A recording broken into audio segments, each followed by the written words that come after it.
Yargıt Hanım hemşe analarının yanındadır. Öz el işlerinden çok anaların evine gidiyor, ekseriyetine gidiyor. İndi o kalanlara da gidecek. İnşallah. Şahsen benim öz el işlerinden mani 2 dəfə gəldi, bizə gəlib təqdim edir. İndi azadəsi gəlib bu.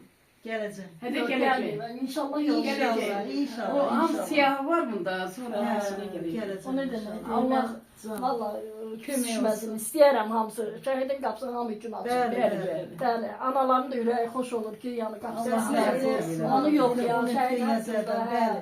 Qapılarınızı açmalıyıq. Allah kömək Nəinki olsun. mən, Allah hər razı bir olsun. kəs. Bəli, hər bir kəs, bəli. Tədbirlərimizə gəlir. Hamısına gəlir.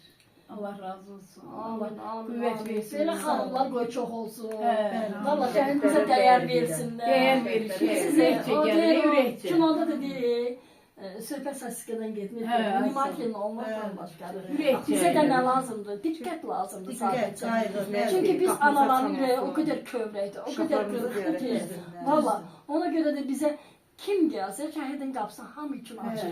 Hə, Vallahi. Hər zaman səmimiyəm. Bəli. Hər kəsə.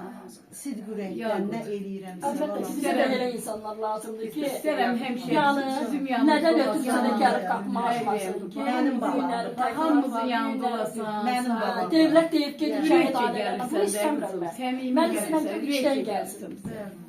Analar, tədbirlərə Yazın gəlir. öz evində də Allah olur, kömək. ata evində də. Bəli. O da ziyarət edibdi. Çəkilişdə olmuşam. Razı olsun. Allah qüvvət versin qızım sənə. Bizim də Ziyarətgahların qapısı hər zaman açıq olur. O da razı Bizim də olsun. Sağ olun, sağ olun. Allah Allah da da Yaxşı Çox ki adama varsınız. gedir, Bizim də Hər zaman sizin yanınızdayım. Şəhidlərin ocağı da ziyarətgahdır bizim üçün. Tədbirlərdə görürəm. Bəli. Şəhid ailələrinin yanında görürəm. İnşallah Hə, gəlir. Çox vaxt maraqlanırdım ki, bu xanım kimdir, nə yaxşı gəlir, nə yaxşı təqdimat Ürəkçə edir. gəlir. Gözəl də zövqlü söhbətləri, sözləri var. Bəli. Hər dəfə şəhidlər xiyabanında görürük. Sağ olsun Allah. Valla belə min qat ürəyincə versin. Nə arzuları, nə əziyyəti Ürəkçə, varsa. səmimi Allah Taala'dan valla iş nə görür arzu də olur. səmimi. Allah sənə uzun ömür, can sağlığı versin. Sağ olun. Valla evladını qorusun, ailəni qorusun. Nəvələrini qorusun, Bəli. balalarını.